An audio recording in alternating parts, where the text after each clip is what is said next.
مساء الخير على حضراتكم. احنا موجودين النهارده في كابيتال دبي مول، احدى مشروعات شركه دبي ديفلوبمنتس، علشان ننقل لحضراتكم اول مول قابل للتشغيل السنه دي في منطقه الار 7. هيشرح لنا التفاصيل دي مستر احمد يحيى، وكمان هيشرح لنا انا ليه اشتري في كابيتال دبي مول وما اشتريش في اي مكان تاني في العاصمه الاداريه. لو انت انفستر او اند يوزر، انت محلك موجود استلام فوري بيخدم على اكبر منطقه خدميه موجوده في الار 7 قدامك حي المستثمرين. بنخدم على 3 مدارس: سانفورد، لندن كوليدج، سانت فاطمه، وكمان بخدم على 4 كليات، ومنهم اهم كليه اللي هي نوليدج هاب كوفنتري ونوفا اللي هي بتاعت السويدي، وعندك الجامعه السعوديه، وعندك الجامعه الروسيه. فاكبر منطقه خدميه موجوده في الار 7 بتخدم على كل دول. مش بس كده، انت بتخدم على 42 كومباوند سكني. اتكلمنا بقى على الاسعار الموجوده في المحلات علشان اقدر اشتري ازاي، وهستلم امتى، وهقسط على كام سنه. تمام. غير ان احنا عندنا فاسيلتيز كتيره جدا، بس هختصر لك الفاسيلتيز في جمله واحده: استلام العين بتاعتك اللي هو محلك فوري بمقدم 15%، اقساط على 4 سنين او 5 سنين، ايكوال انستولمنت بدون دفعات. عايز تقول لي اي عميل هيختار محله دلوقتي هيقدر يدفع مقدم 15% ويستلم المحل؟ فعليا، فانت استلام وحدتك ب 15% فوري.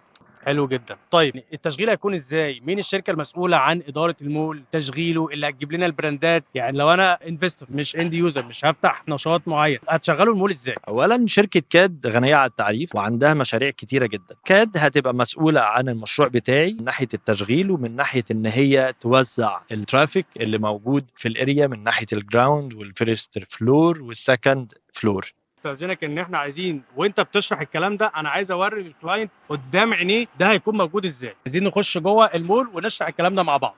اوكي، احنا دلوقتي عايشين على اكبر بلازا موجوده في الكوميرشال هاب بتاعنا، 3500 متر. احنا دلوقتي بنتكلم اللي موجود في الجراوند، عندي الاف ام بي فود اند بافريج، وعندي ريتيل، وعندي المداخل الرئيسيه اللي موجوده عندي. ادي اول مدخل، وادي تاني مدخل، وعندي الشكل الجمالي اللي انت شايفه ده، وعندي الشاشه السكرين بروتكتور اللي موجوده فوق دي اللي بتبريزنت الحاجات اللي موجوده في المحلات من ناحيه الديسكاونت، عن ناحيه طريق اتصالات اي ان. حلو جدا. يعني انا وانا داخل كمستخدم للمول، اقدر اشوف على السكرين دي كل الديسكاونتس اللي عاملاها البراندات، او اقدر اشوف ايه اسماء البراندات اللي موجوده، صح كده؟ بالظبط، عن طريق شركه اتصالات. هي بتوفر لك ان انت بدل ما تدخل المحل بعينه، لا بالعكس، انا بعرض المحلات، بوفر لهم ماركتينج، ان انا اعمل له الديسكاونت بتاعك، اظهر له، وهكذا. فانت بتدخل على المحل بعينه على طول، بالتارجت المحل. طيب المداخل فين بتاعه المول؟ الهايبر ماركت موجود فين؟ البنوك، الاف ام بي؟ تمام، انا عندي مدخل رئيسي من ناحيه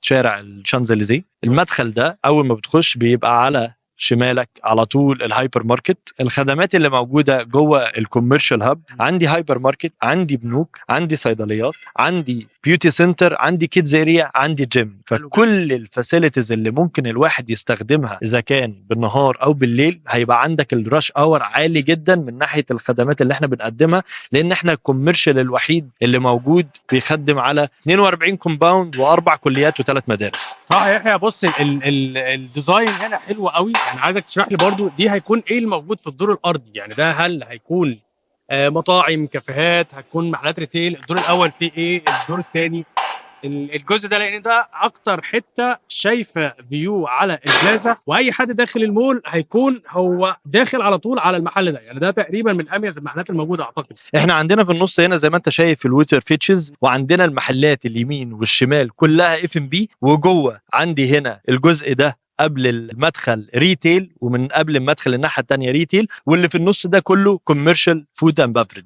ده مساحته قد ايه المحل ده تحديدا؟ يعني احنا بنتكلم المحل ده من اميز المحلات اللي موجوده عندي. ده 213 متر، ده استلام فوري 15% على 4 سنين او 20% على 5 سنين. الاوت اريا بتاعته قد ايه؟ بنتكلم في اوت اريا 35 متر زائد 213 متر داخلي. انا عايز اقول لكم يا جماعه ان المحل ده تحديدا هيكون يعني الاوت اريا بتاعته هي مش 35 متر بس، يعني انا من وجهه نظري ان هو الاوت اريا بتاعته 3500 متر البلازا كلها. يعني انا من اول ما انا داخل اصلا انا شايف المحل، يعني ده اعتقد هيكون كافيه، هيكون براند كبير جدا، ترافيك عليه هيكون اعلى حاجه موجوده في المول. من اول المحلات وانا داخل كده على المول، كل المحلات دي طبعا، بس هيكون اميزهم المحل اللي في الوش ده. ميزه كمان في المساحه ان هو مساحه ما فيش تهدير كتير، بنفس الوقت انت عندك المساحه كبيره وعندك اوت اريا كبيره، وبتخدم زي ما انت قلت على المنطقه دي كلها 3500 متر. طيب الدور الاول بقى، يعني انا مثلا الدور الاول برضو إيه اللي فوقيه، يعني ايه اللي انا شايفه من فوق؟ عندي الدور الاول كله ريتيل، وعندي المنطقه دي زي ما قلت لك البيوتي سنتر، وعندي الجيم برضو في الدور الاول عشان اخلق ترافيك. عندي في الدور الثاني الفود كورت، وبرضو بقيه المحلات ريتيل. فود كورت برضو، وانا شايف ان هي يعني مش هتبقى الفيو بتاعها داخلي، بالعكس هي الفيو كله على البلازا. يعني انا شايف الدور الاول الريتيل او الفود كورت اللي فوق كلها هتبقى باصه على البلازا. المول بسم الله ما شاء الله ما فيش محل داخلي، يعني كل المحلات على فيو، لا اما على البلازا او لا اما على محور الشانزليزيه. بالفعل يا عش، وفي اي منطقه ولو احنا دخلنا اي كوميرشال هاب قبل كده هنلاقي ازحم حته او الترافيك اللي موجود في المنطقه بعينها الا وهي الفود كورت، دايما عليها ترافيك كبير جدا، اذا كان من اللي شغالين او اونرز اللي موجودين الكوميرشال هاب نفسه، ده زائد الزوار اللي بيجوا من بره، فبيبقى ترافيك من جوه ومن بره على الفود كورت. شكرا جدا مستر احمد يحيى، يعني اتمنى اكون ان انا وصلت لحضراتكم فكره كابيتال دبي مول، ان انت هتضمن استثمارك في المول ده. مول قابل للتشغيل السنه دي. النهارده انت هتيجي قبل ما تشتري المحل، هتيجي تعاين وتخش المحل بتاعك على الواقع قبل ما تدفع اي حاجه، فدي فرصه قويه جدا جدا، يعني اقدر ارشحها للعملاء بتاعتي وانا مطمن جدا ان انت مش لسه هتستنى سنه او اتنين علشان تستلم المول بتاعك. لا، احنا النهارده هنشوف المحل بتاعنا على ارض الواقع، هقدر ان انا اكون مطمن ان انا دفعت فلوسي في محل قابل للتشغيل، مع اسم شركه كبيره عندها ثبات اعمال قويه، مع مساحه المول كبيره جدا، مع الاستشاريين الموجودين وشركه الاداره. يعني البراندات اللي هتيجي تأجر هنا هتكون من اكبر البراندات الموجوده في المنطقه، عشان برضو زي ما احنا قلنا وبنعيدها تاني ان احنا هنا موجودين في الكوميرشال هاب الوحيد الموجود في اكبر منطقه خدمات موجوده في منطقه ار7. لو عايزين تعرفوا تفاصيل اكتر عن اي محل موجود داخل كابيتال دبي مول او اي مول في العاصمه الاداريه كلها، ما تترددش، اعمل ساين اب او ابعت لنا على الواتساب وهنكلم حضرتك نشرح لك كل التفاصيل ونعمل لك مقارنه ما بين كل المولات الموجوده ونقول لك ايه افضل فرصه مناسبه ليك دلوقتي في العاصمه الاداريه.